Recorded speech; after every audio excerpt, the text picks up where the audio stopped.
ጌታዬ መልሰኝ እኔም መለሳለሁ ልቤን ካንተ ሌላ ለማን እሰጣለሁ? አይኖች የሚሞሉ የጸጸትን እንባ ደግሞም ተመልሼ ወደ እቅፍ ልግባ ደግሞም ተመልሼ ወደ ቤት ልግባ።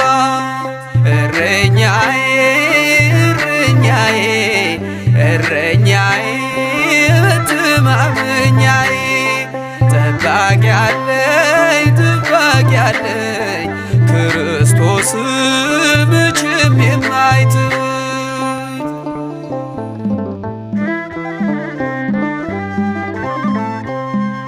የበጎች እረኛ ቸሮ ጌታችን ያድነዋል ፈጥኖ በእርሱ ያመነውን መዝጊያን ለሚያንኳኳ